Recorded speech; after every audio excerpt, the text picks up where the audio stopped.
The Dirt with me, Mike Howell, an economics podcast where I present the down and dirty agronomic science to help grow crops and bottom lines. Inspired by economics.com, farming's go-to informational resource, I'm here to break down the latest crop nutrition research, news, and issues, helping farmers make better business decisions through actionable insights. Let's dig in.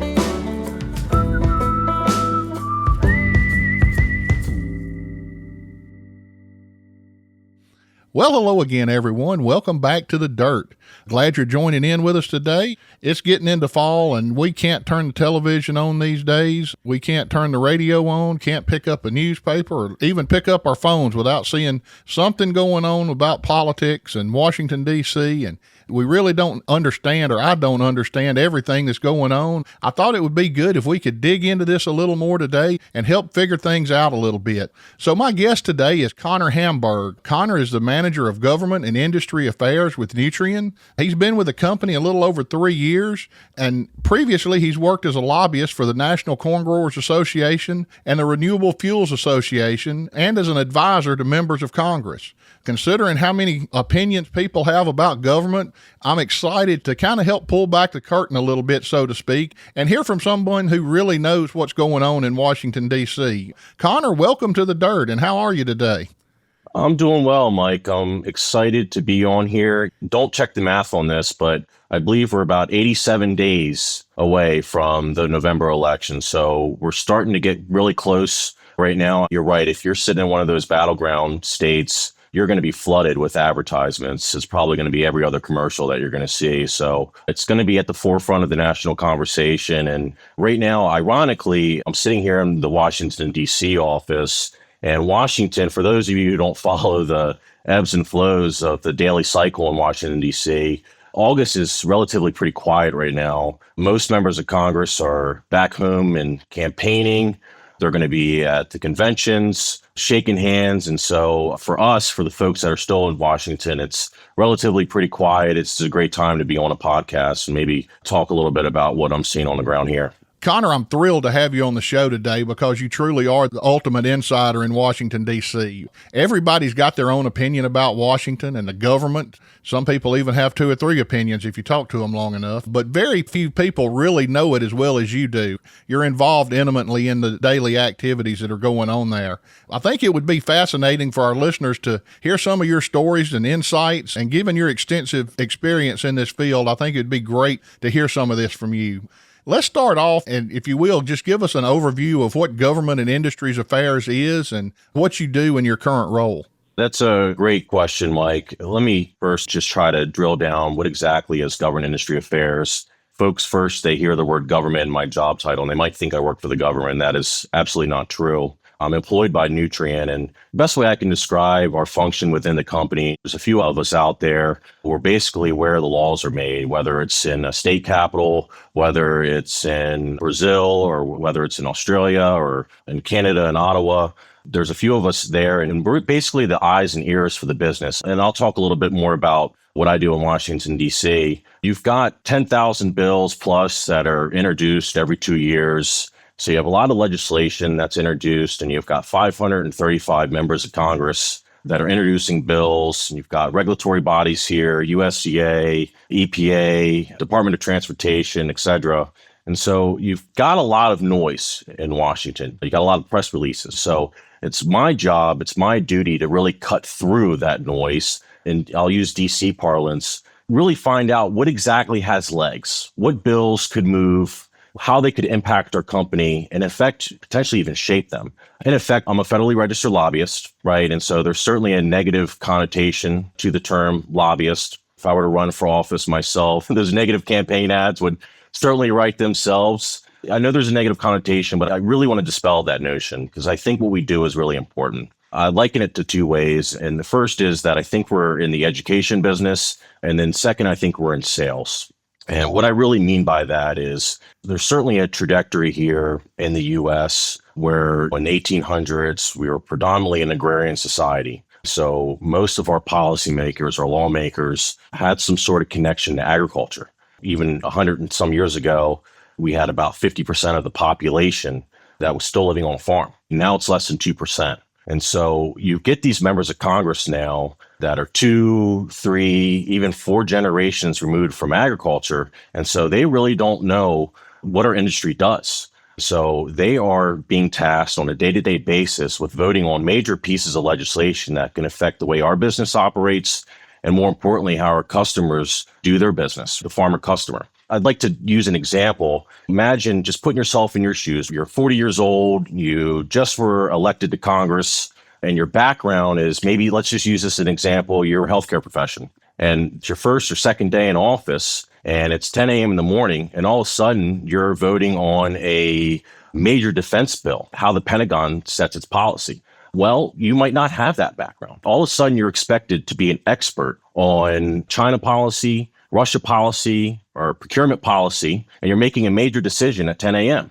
And then at 2 p.m., you're going to potentially be voting on a bill that would set how our rail policy is enacted in the U.S. And all of a sudden, you're expected to be an expert on rail. What a lobbyist's job or role is to do is to go in and have those conversations with those lawmakers and inform them about your industry. Everyone has the right to petition the government. That's in the First Amendment. And so when there's major bills or legislation that could impact agriculture, I have a background in agriculture. This is sort of what my profession has led me to do. And I work for a company that's a major agriculture company within the U.S. And so we have a unique role to play, and so a perspective on how legislation could impact us. And so we're going in and having those conversations. Connor, I couldn't agree more. Everything y'all are doing up there is vitally important to not only our business, but the business of our customers. There's so many things that are tied to agriculture, either directly or indirectly. You mentioned the railroads, and that's how we move a lot of our products from place to place. And if we have some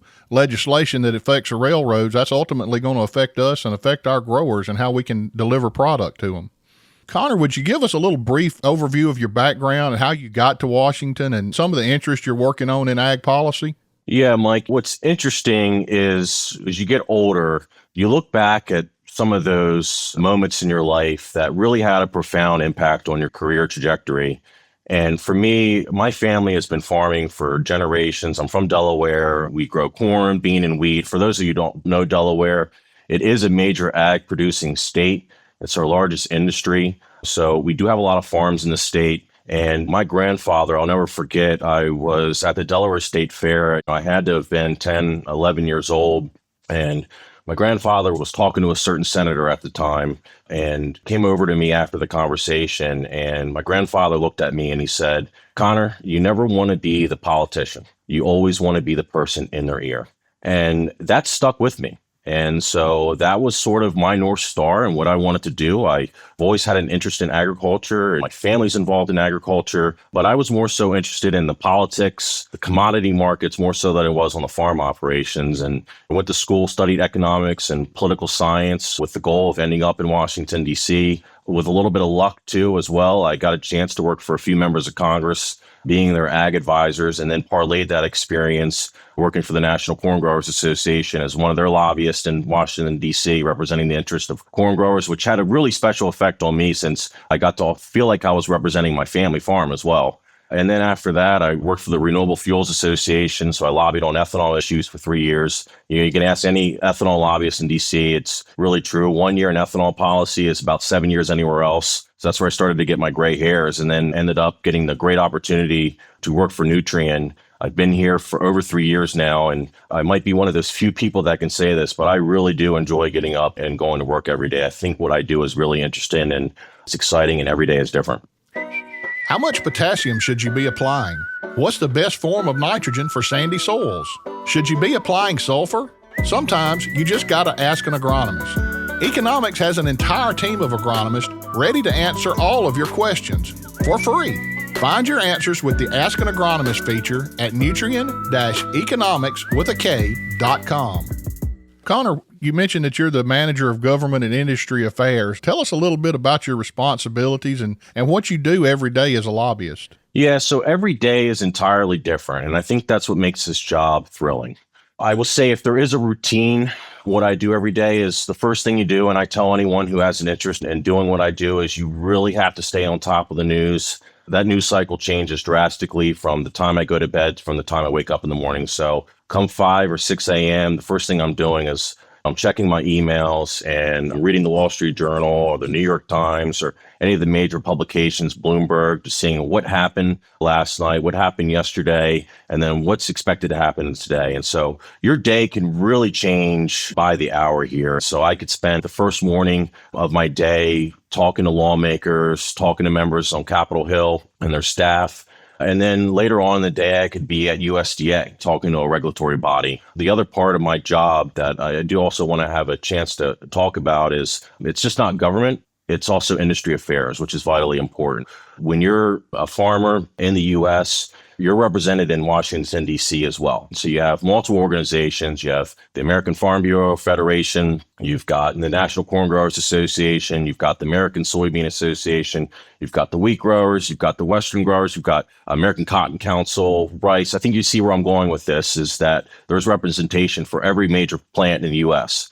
Part of our job, too, is knowing what our customers, what they want and what they're working on in D.C. and what they're asking their representation in D.C. For example, I sit on the National Corn Growers Association's Ag Industry Affairs Council, and next week I'll be with them and get to learn a little bit more about their priorities and have those conversations as well. So every day is different, and that's the beauty of this job. Connor, let's get a little deeper in and talk a little bit about some of the policies and legislation that's out there. I travel around the country a lot and visit with a lot of farmers, and everywhere I go, somebody is talking about the Farm Bill. We know it's been set to renew several times, and it just keeps getting pushed down the tracks a little further. Give us some insight on the Farm Bill. I guess give us the basics of the Farm Bill and exactly what it is and what we need to know about the Farm Bill. Mike, this is one of my favorite things to talk about because it's a vitally important legislation. There's outside of maybe rural America, not too many people know about the Farm Bill.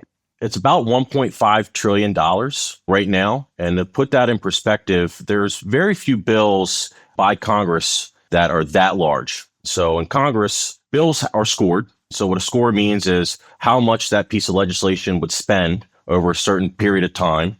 DC scores bills in a 10-year time frame. So the Farm Bill is expected to, in the next time it's passed, spend about $1.5 trillion over 10 years. So it's a major, major piece of legislation. And I really break it down into two components here. Agriculture is really governed in two ways. It's governed through USDA, which is really the promoter of agriculture. They run programs such as crop insurance, commodity support programs, research and development. And then on the other side, we're regulated via EPA. So EPA promulgates regulations that could impact how you're able to put a crop in the ground and harvest that crop.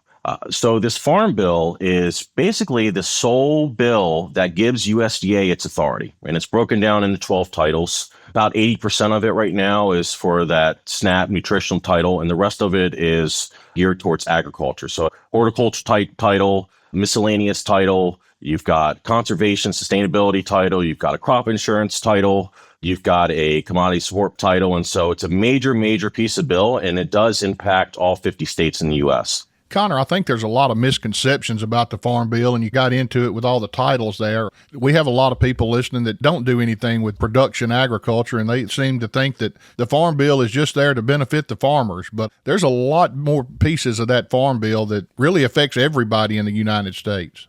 Connor, whenever there's a significant piece of legislation like this, many people pin their hopes and dreams on it for changes to the programs and the way the government operates. Your team has been leading the company's advocacy efforts behind the scenes, seeking policy changes in the Farm Bill. What are the legislative goals that the company is aiming to achieve in the Farm Bill? I didn't touch on this in the previous question, but I do now. And the Farm Bill is not taken up every year. It's supposed to be taken up every 5 years. Congress did this on purpose. They said, okay, we're going to pass a major piece of bill that's going to impact all of agriculture. Then we're going to wait 5 years, let it be implemented, and then see how it works. And if it's working well, then great. We don't need to make too many changes to this.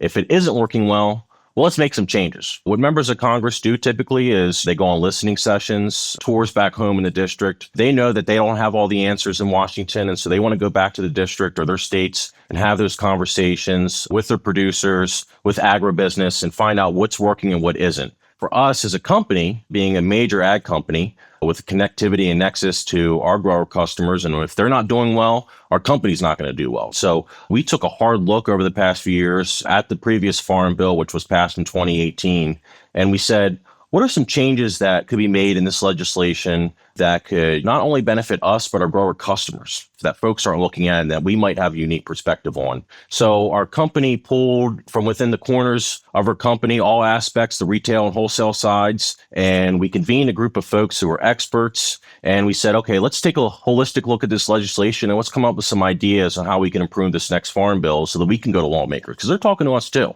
We convened those meetings. It happened over a couple of months. And we came up with 3 policy priorities that we would like to see changed. And so I'll talk a little bit more about those in a second. But when lawmakers are coming to us and asking us what they want to see changed in the Farm Bill, we've got some ideas for them. Connor, who all do you talk to when you're trying to figure out what kind of policy we need to change? I mean, obviously, you'd be talking to the commodity groups and members of Congress, probably USDA, probably some non-government organizations as well. But who exactly are you talking to, and how do you blend all of these different opinions into one common policy that you can lobby for? First, you need to get alignment, right? And you got to have folks that are supportive of this outside of your company. And I really look at there's 3 ways that you can lobby. You can lobby via just yourself. You can go in if you got a company-specific issue. You can go in and talk to a lawmaker. And yeah, that works. We're a large company. We're in 45 states. So doors are opened up for us.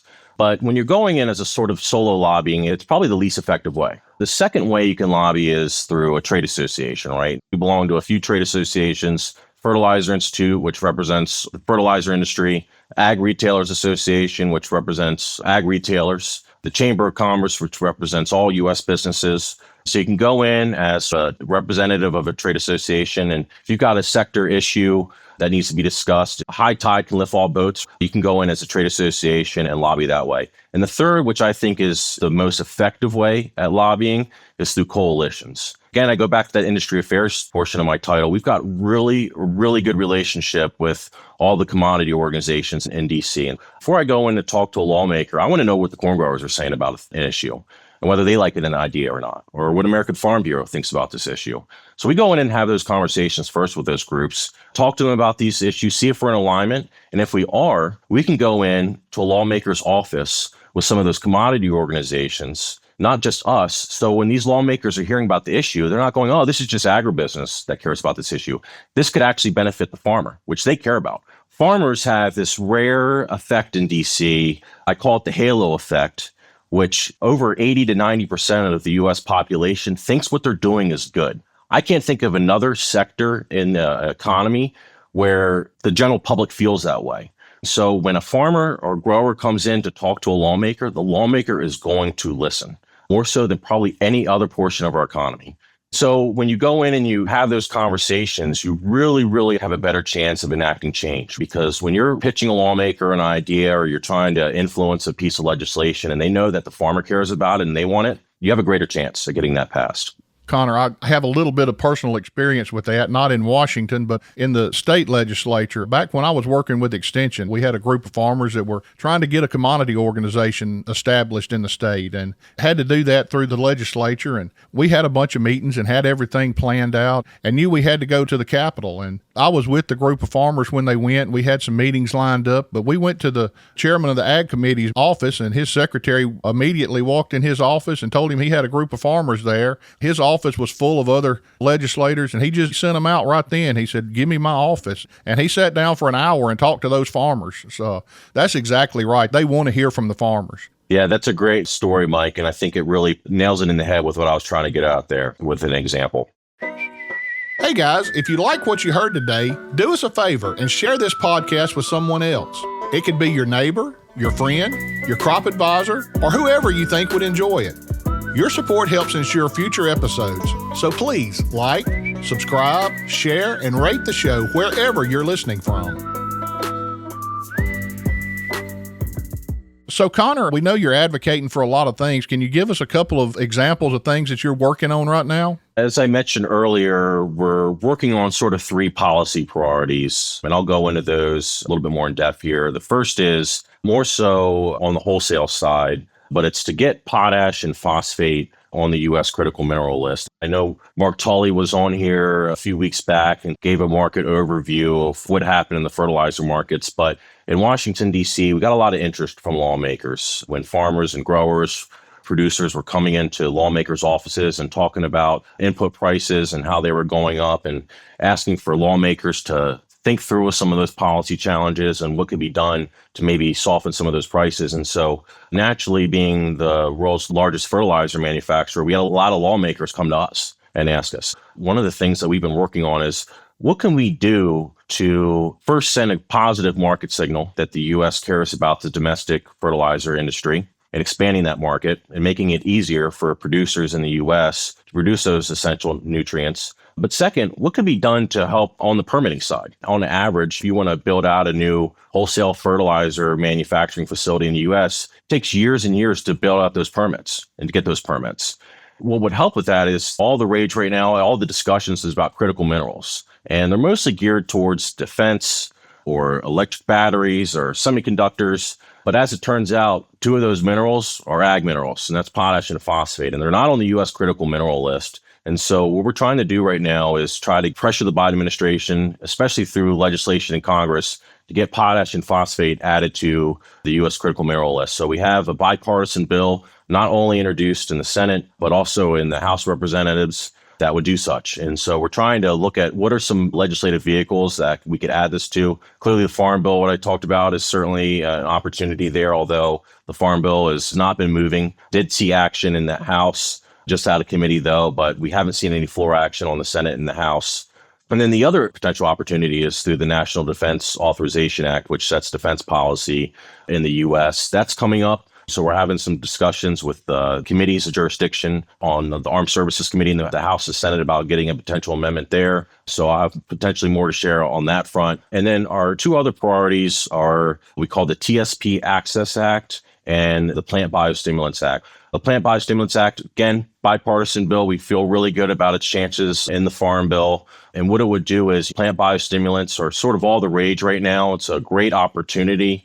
It's a market that is really expected to grow in the years to come. But the last thing I think we want is for that marketplace to not have regulatory certainty. And so this bill would provide that regulatory certainty if it were to ever be enacted in the law. And it really would help that industry grow by providing that regulatory certainty. And then the third is the TSP Access Act. And so if you take a step back a few years ago, there was a major bill called the Inflation Reduction Act, which provided about $20 billion to conservation programs over at USDA. And USDA just doesn't have the personnel right now to get that money out the door through their technical service providers, which help producers and growers sign up for USDA conservation programs. And so what we're saying is, hey, we're a company that has over 4,000 CCA certified crop advisors that have that background and that training that could also be able to serve as technical service providers as well and be able to be paid via those USDA dollars. And so if this bill passes, it would make it a little bit easier. USDA would stand up a program to make it a little bit easier for our CCAs to be able to be certified as TSPs and be able to help get that conservation money out the door. Okay, Connor, it sounds like you've definitely got a lot of stuff going on. Let's switch gears a little bit and talk about a different aspect of policy, and that's politics. This is something that's important in every state, but are there electoral politics involved in the Farm Bill? There are, Mike, and I alluded to this earlier. The Farm Bill touches on all 50 states, whether that's through that nutrition title or the farm programs. Chances are you're likely going to be affected by that. If you're a member of Congress and the Farm Bill comes up for a vote, you've got to make that decision. Are you going to vote yes for that, or are you going to vote no for that? There's a lot of calculation involved that a member has to decide and think through, but when a bill touches on all 50 states, there are certainly electoral consequences. And then stepping outside of that, you got to think there's really 6 battleground states at the presidential level. And you kind of run through them. It's Michigan, it's Wisconsin, it's Pennsylvania, it's Georgia, Nevada, and Arizona. I'm looking at those 6 states that are being discussed right now as sort of those states that could go either way in the presidential election. And you look at those 4 states, 4 out of those 6 states, I think agriculture is the number one industry in those states. So these lawmakers and the candidates that are visiting those states are certainly going to hear about the importance of the Farm Bill, especially right now as it's likely to be considered sometime this year. They're going to be getting the earful on this. So there will certainly be pressure for lawmakers to vote a certain way, depending on who their audience is. Connor, we talked a lot about the Farm Bill, and that's probably one of the biggest ones that you spend a lot of your time working on. Something else I hear a lot about these days is the Endangered Species Act. Now, that's not something new. It's been around for a long time, but apparently there was some miscommunication or somebody didn't dot all the I's and cross the T's when we got a lot of our pesticide products registered over the years. And the way I understand this, we could actually lose a lot of our pesticides that these farmers are relying on to produce these crops when they come back up for re-registration. Is that something that you're focused on? Can you enlighten us a little more on this? Yeah, absolutely. And we have those conversations with EPA and our commodity friends as well. And this is something that's very much at the top of their policy agenda and something that they're watching as well. You got to take a step back. And there was a law that was passed in the early 1970s. And you're right, it's the Endangered Species Act. And basically what this law does is that anytime that there's some sort of government action, you've got to take into account whether that's going to have an effect on an endangered species. Unfortunately, EPA previously did not do that. And so they were taken to court, some sort of an agreement between the courts and EPA. EPA is being required via the courts to take a look at how some of these products might impact the endangered species. You go through all the states where these products are applied, there's a chance that there is an endangered species there. And so EPA is working to address that. Right now, they've been submitting herbicide and pesticide and insecticide plans and allowing comments for that. And I know some of the commodity groups have been commenting on that. And EPA really is working through to see, what are some mitigation measures, because I don't think EPA wants to be in the position that they're going to have to remove these products, although they are being pressured by some environmental groups to do so. So what I think they're doing is they're trying to make sure stakeholders such as ourselves have a chance to weigh in and see if there's a way to maybe get EPA in agreement with the courts. Because if they skew too far one way or the other, EPA is likely to get sued on this. This is certainly a sensitive topic, not only between agriculture, but also the environmental community, who certainly doesn't see things the way we do. So, Connor, I know there's a lot of stuff going on. Is there anything else that will directly affect production agriculture that our listeners need to be aware of? Yeah, Mike, there's certainly something I'd like our listeners to be aware of that might not be getting as much attention as it probably should. And that's really, you've got to look back at what are some policies or laws that fundamentally helps agriculture over the years. And there's one big one that was enacted in 2005 and then expanded in 2007. And that was the renewable fuel standard. And that required a certain amount of biofuels to be blended in to our liquid transportation fuel. And if you think what that did to corn and bean prices, you've got over 200 ethanol or biofuels plants throughout the U.S. Those are good paying manufacturing jobs that are in Iowa, that are in Nebraska, that are in the heartland. And we really haven't seen laws that have really changed agriculture like that since 2007. Well, there is a potential new tax credit. It's called the 45Z tax credit. It was signed into law in 2022. And what that law would do is if you are selling a fuel that is under a 50% greenhouse gas emissions threshold compared to regular petroleum fuel, you'll get a credit for that. So you think about some of the fuels that could potentially get that money, what could be ethanol or biofuels. And so we're seeing this program likely to be stood up by next year. And so we've been submitting comments through USDA, and the Treasury ultimately is going to be the agency responsible for implementing this. But if you start adding potentially $1 per gallon of ethanol for a tax credit, when you think of how much gallons of ethanol the country produces, I think it's around 17 billion. We're talking about a lot of money that could be received at the ethanol plant and ultimately potentially wind its way down to the farmer. So you're talking a lot of money, potential huge demand driver there. So hopefully we'll have some more news to share on that. But farmers throughout the supply chain will be required to verify, measure how they get those GHG reductions into Treasury. And it's really all the way from the farm gate to the combustion of that fuel. And you think about that supply chain, Nutrien's a part of that supply chain. So we'll potentially be heavily involved in that tax credit. Like what you hear? Then you'll really like what Economics has to offer. As farming's go-to information resource, you'll find ROI calculators, crop guides, and a whole lot more. Check it out at nutrien-economics.com. Connor, you mentioned that most of our officials are back in their districts now. They're taking a break during the month of August, but they'll be coming back shortly. Is there anything else that they're going to be voting on between now and the election? Anything else we need to keep our eyes open for? Well, Mike, first, they will be campaigning or they'll be taking official visits. The unique part of our company is that I think we're in 45 states, if I'm accurate there. And so the chances are, with 1,200 locations throughout the U.S., we're likely going to have a facility in a member of Congress's district. So this August is a great opportunity for members of Congress to visit our facilities. They like doing so. They like touring our facilities. I will be spending a little bit of time this month and some of my colleagues within our function, giving members of Congress tours of our facilities, going out and hearing what's their concern, what they're working on. I know in 2 weeks' time, I'll be out in Texas giving a member of Congress a tour, and I know a member of Congress is going to be visiting one of our facilities in Georgia. So great opportunity there. So August might slow down for the rest of folks in Washington. It certainly doesn't slow down for us because it gives us a chance to travel to the business and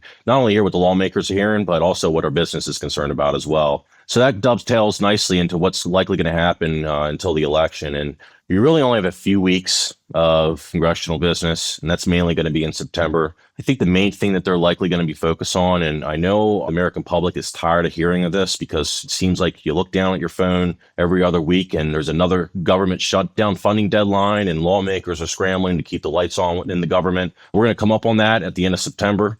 So this is certainly going to take up a lot of the government's time. And then after that, really going to have lawmakers not wanting to make too much of a big decision because you're going to want to see where your chips lie after November. So I think you're going to see some members in both parties right now feel very optimistic about their chances.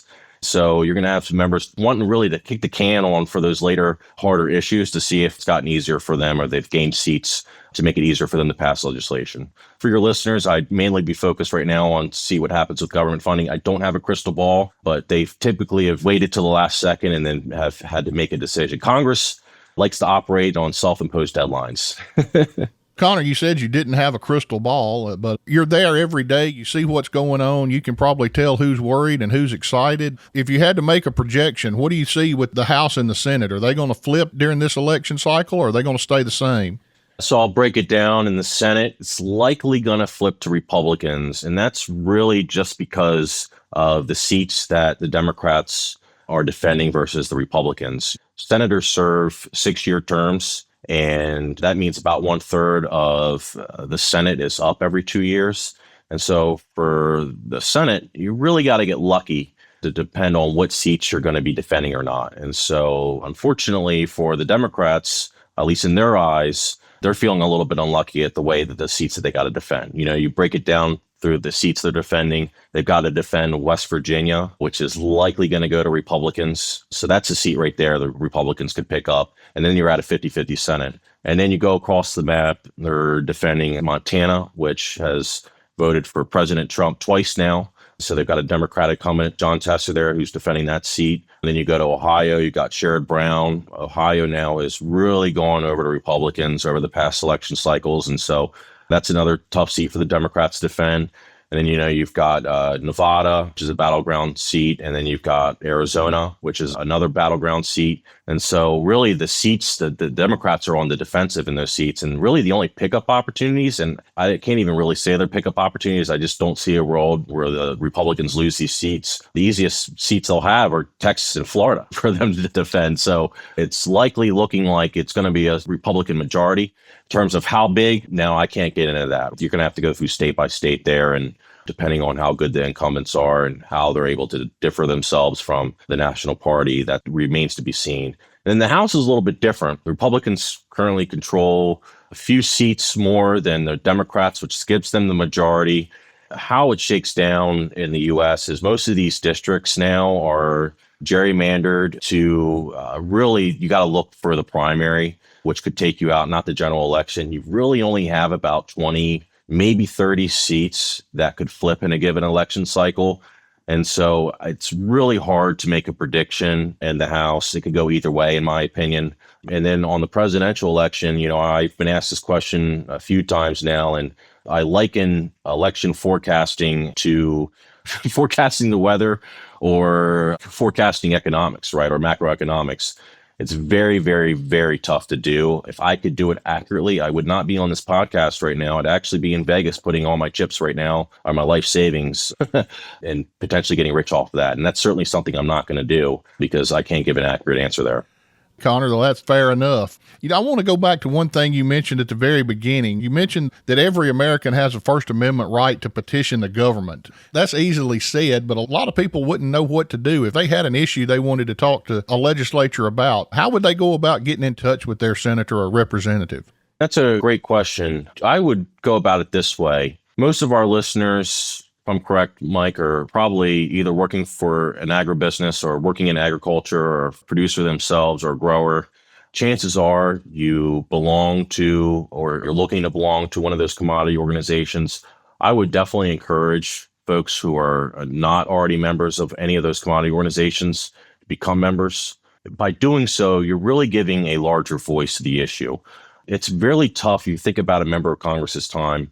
They're scheduled in 15-minute increments. So their day could be, it's votes here, it's lieutenant ribbon cutting ceremony here, then it's 5-hour committee hearing. And so they're heavily scheduled, and it's really tough for them to talk to folks individually. If you do, you only get 5 or 15 minutes. And that's why I think it's vitally important to belong to some one of those organizations, because chances are it's a little bit easier to get a meeting when one of those organizations comes in and says, hey, we're representing all the corn growers, we're representing all the soybean growers, instead of that individual conversation. So you really can probably affect change within an organization that you're a member of, more so likely than being able to just be a sort of a lone voice on that issue.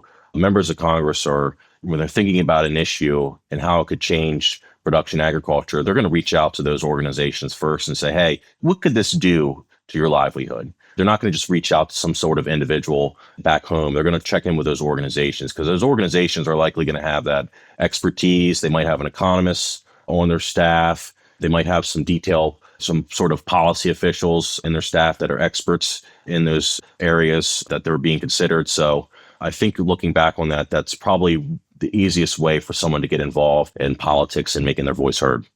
Well, Connor, we really appreciate you taking time to visit with us today. I know we went through a lot of information here in just a short time, but is there anything else you think we need to cover before we sign off today?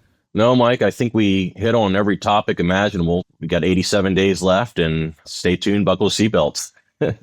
All right. Well, Connor, we really appreciate it. Listeners, we thank you for tuning in this week and want to invite you to hang around for just a couple of minutes as we get into segment 2. Hey listeners, this is Mike Howell, and I just wanted to say thank you for your support of The Dirt as we approach our 100th episode. Whether you're just tuning in for the first time or you've been with us since day one, we couldn't do this without you. I also want to invite everyone to come by booth 460 at the Farm Progress Show in Boone, Iowa on August the 27th at 11 a.m. We're going to be recording our 100th episode live on location that day. We've got some great guests lined up for this 100th episode that you don't want to miss. We can't wait to see you there. Listeners, we're glad you came back for segment 2. And as you know, we're traveling around North America, highlighting as many of these research farms that's benefiting production agriculture as possible. Today, we're joined by Brianna Elliott with Olds College. Brianna, if you will, kind of introduce yourself to our listeners and tell them what you do there at Olds College. So I'm Brianna Elliott, the project lead with the Technology Access Center for Livestock Production here at Olds College, which is a part of the Olds College Center for Innovation. We are the livestock production sector of that, but we've also got a crops production and a smart agriculture area. Brianna, tell us a little bit about the farm. What types of research are going on there? Olds College Smart Farm is 3,600 acres of land of crops and forage production. We've got about 1,100 acres right on campus, 400 or so acres across the highway from us, 300 acres down at our satellite station near Carstairs, another 300 acres down by our Steckler farm at Didsbury that is focused on field crop production, 600 acres with the Field Crop Development Center, and 800 acres that was donated out in Saskatchewan as well. So the Smart Farm maintains a cow herd, about 140 commercial breeding females. We use a 3-way cross of Gelbvieh, Simmental, and Angus. In addition to the commercial herd, we also have a small herd of purebred Red Angus that we plan on continuing to expand over the coming years. The Technology Access Center evaluates over 1,000 animals every year within our feedlot with custom feeding trials, residual feed intake, and other research initiatives on fee for service and cost recovery basis. The Smart Farm also includes about 150 breeding ewes as well that are utilized in learning and research. So all the animals are involved in both those aspects. Our focus is to implement world-class digital agricultural technologies, improve farming operations through these smart technologies, and then utilize them for educational, demonstration, and applied research. And I understand you also have some crop production as well on the farm. Is that right? We do, yeah. So we've got primarily canola, barley, and wheat, and some peas. Brianna, tell our listeners a little bit about why the farm is so important to the producers in that region. So the Olds College is a vital asset to the regional producers due to its role in innovation and knowledge transfer, the practical solutions, educational training, and our collaboration opportunities. It serves as a hub for the latest research and technology research, providing farmers to access to these cutting knowledge practices. They can come and see it hands-on, and also through our sharing of knowledge through different platforms. So our educational program and hands-on training for students as well. So they are integrated into some of our research projects, as well as their in-class stuff. They can get out there and, for example, our beef production classes can go out and have cattle on the farm, as well as be involved in some of the farming practice. Our school year is a little bit restricting on some of the field crop stuff, but they definitely get out into the field and can utilize some of these new farming solutions. Brianna, one of the things you mentioned was the feedlot operation and that you evaluate 1,000 animals a year on that. Talk a little bit more about that feedlot and what type of work's going on in the feedlot.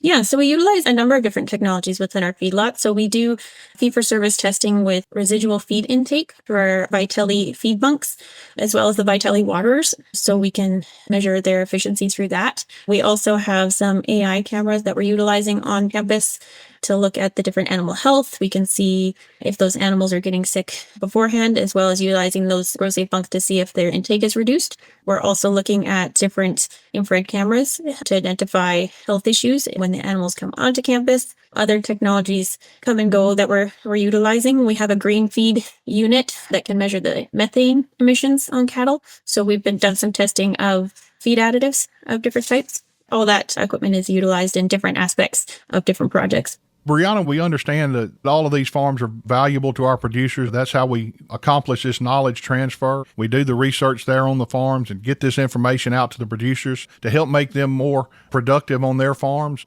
We also know that agriculture is constantly changing. We've got a lot of new technology, and you've mentioned some of this new technology that y'all are working with today. But we also have challenges from urban sprawl and our neighbors moving in and more people coming in closer to these farms. We know that these farms are going to have to change over the course of time to continue to be a benefit to these producers. How do you see the farm changing in the next 50 years to keep up with the changing pace of agriculture? I think to remain a valuable asset, the Smart Farm needs to adopt advanced technologies that we've been doing. Focusing on that sustainability, engaging with the community is a huge one. Expanding our educational programs, enhancing the data analytics, being able to use the data that we're collecting and make informed decisions on it is the only way to move forward, really. And continuously integrating these new technologies such as AI, machine learning, blockchain, and enhancing the efficiency and traceability. I think that's going to be at the forefront of what we're focusing on. Prioritizing, like I said, the sustainable practice in the research will help the growing demand for environmentally friendly practices, as well as balancing with the increasing cost of everything.